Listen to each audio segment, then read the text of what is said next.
26 सितंबर 2022 केरल के एक छोटे से गांव एलानथुर में 52 वर्षीय पदम्म के लापता होने की खबर ने इलाके को हिलाकर रख दिया। पदम्म, जो एक साधारण महिला थी, रोजमर्रा के छोटे मोटे काम और लॉटरी का टिकट बेच के अपने परिवार का गुजारा करती थी। उनके 2 बेटे थे। एक बेटा था सेल्वराज, जो चेन्नई में जॉब कर रहा था, और दूसरा बेटा शिक्षक बनने वाला था। दोनों की हर दिन अपनी मां से फोन पर बात होती थी। पैसे की तंगी के बावजूद तीनों काम करके घर चला रहे थे। लेकिन 26 सितंबर 2022 की रात सब कुछ बदल गया। 3 दिन तक जब पदम्म ने सेल्वराज से संपर्क नहीं किया तो सेल्वराज चिंतित हो गया। उसने पड़ोसियों को फोन किया और पूछा कि उसकी मां कहां है। पड़ोस में रहने वाली आंटी, जिनको वो अम्मा बोलते थे, वो जब पदम्म को ढूंढती हुए उनके घर पहुंची तो दरवाजा बंद मिला। पदम्म कहीं नजर नहीं आ रही थी।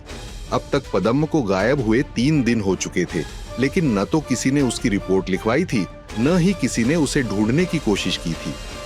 उनके बेटे सेल्वराज ने चेन्नई से पुलिस को फोन कर अपनी मां के गायब होने की सूचना दी, लेकिन पुलिस ने इसे हल्के में लिया और मामले पे गंभीरता से कोई एक्शन नहीं लिया गया। जांच तब शुरू होती है जब उनका बेटा खुद केरल पहुंचता है और अपनी मां को हर जगह ढूंढने लगा, लेकिन उनकी मां कहीं भी नहीं थी। तब जाके वो वापस लोकल पुलिस स्टेशन में गया और फिर से उसने अपनी मां की मिसिंग रिपोर्ट लिखाई। पुलिस ने जांच शुरू की और पड़ोसियों से पूछताछ के बाद पता चला कि आखिरी बार किसी ने पदम्म को उसके काम पर जाते हुए देखा था। इसके बाद से किसी ने उसे देखा नहीं था। पुलिस ने सबसे पहले पदम्म के कॉल रिकॉर्ड्स चेक किए, जिसमें बाकी सब तो नॉर्मल ही था, लेकिन आखिरी कॉल शफी रसीद नाम के व्यक्ति को किया गया था। शफी उसी इलाके में एक छोटा सा रेस्टोरेंट चलाता था। पदम्म उसके रेस्टोरेंट में अक्सर खाना खाने जाया करती थी और शफी अक्सर पदम्म से बातें करता रहता था। जब पुलिस शफी से पूछताछ करने रेस्टोरेंट पहुंची तो उसने जैसे ही पुलिस को देखा वह भागने लगा। पुलिस को यह बात शंकास्पद लगी और उन्होंने उसे गिरफ्तार कर लिया। शफी को 2 दिन तक हिरासत में रखा गया और जब उससे पूछताछ की गई तो उसने जो खुलासा किया वह रूह कंपा देने वाला था। साथ ही शफी का अतीत भी काफी शक पैदा कर रहा था। 2020 में उस पर 92 साल की महिला के साथ दुराचार का आरोप लगाया गया था। पुलिस रिकॉर्ड्स में उसका नाम पहले से ही क्रिमिनल रिकॉर्ड्स में शामिल था। शफी एक मास्टर माइंड था या किसी मानसिक बीमारी का शिकार, वो तो पता नहीं, लेकिन वो अक्सर मेंटली या फाइनेंशियली कमजोर लोगों को अपने झांसे में लेने में माहिर था। शफी ने पुलिस को बताया कि उसने पदम्म से पहले एक और महिला रोजलिन को भी अपने जाल में फंसाया था। रोजलिन जो लॉटरी टिकट बेचती थी, साथ ही हेल्थ रिलेटेड प्रोडक्ट्स भी बेचने घर घर जाती थी। वो अक्सर शफी के रेस्टोरेंट में खाना खाने जाया करती थी। शफी ने उसे लालच दिया कि अगर वह एक एडल्ट फिल्म में काम करेगी तो उसे 10 लाख रुपए मिलेंगे। पैसे की लालच में रोजलिन उसकी बातों में आ गई और शफी उसे लेकर भगवल सिंह और उसकी पत्नी लैला के घर पहुंचा। भगवल और लैला इलाके के प्रसिद्ध डॉक्टर थे और सोशल मीडिया पे काफी एक्टिव भी थे, लेकिन उनकी जिंदगी में जैसा लोगों को दिख रहा था वैसे सब नहीं था। 2 साल पहले भगवल सिंह के फेसबुक अकाउंट पर श्रीदेवी नाम की एक लेडी का मैसेज आया। दोनों के बीच बातचीत होने लगी। धीरे धीरे भगवल अपनी जिंदगी के बारे में सब श्रीदेवी को बताने लगा था। उसने श्रीदेवी को यह भी बताया था कि उन लोगों की समाज में काफी इज्जत है, लेकिन उसके घर में काफी समय से फाइनेंशियल प्रॉब्लम्स चल रही हैं। श्रीदेवी ने उनको बताया कि मेरे साथ भी ऐसा सब हुआ था, लेकिन एक इंसान है जिसने मेरी काफी मदद की और आज सब ठीक हो गया है। भगवल श्रीदेवी से उस आदमी से मिलने के लिए कहता है, जिस पे श्रीदेवी उन्हें तसल्ली देती है कि जल्द ही वो उनसे मिलेंगे। एक दिन भगवल के घर एक आदमी आता है। यह आदमी और कोई नहीं बल्कि शफी रसीद था, जिसने दोनों पति पत्नी को बताया कि उसे श्रीदेवी ने भेजा है उनकी मदद करने के लिए और उन पर काला जादू किया गया है। इसे दूर करने के लिए उन्हें कुछ रिचुअल्स करने पड़ेंगे। शफी ने उन्हें बताया कि उनके जीवन की प्रॉब्लम्स खत्म करने के लिए एक खास अनुष्ठान करना होगा, जिसमें सबसे पहली कंडीशन थी लैला के साथ शारीरिक संबंध बनाना।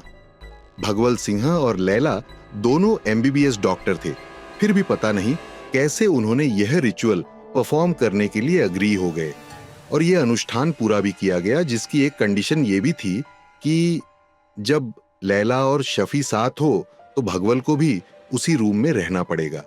इसके बाद शफी ने उन्हें कहा कि उनके ऊपर जो काला जादू है वह बहुत ही शक्तिशाली है और इसे खत्म करने के लिए मानव बलि की आवश्यकता होगी।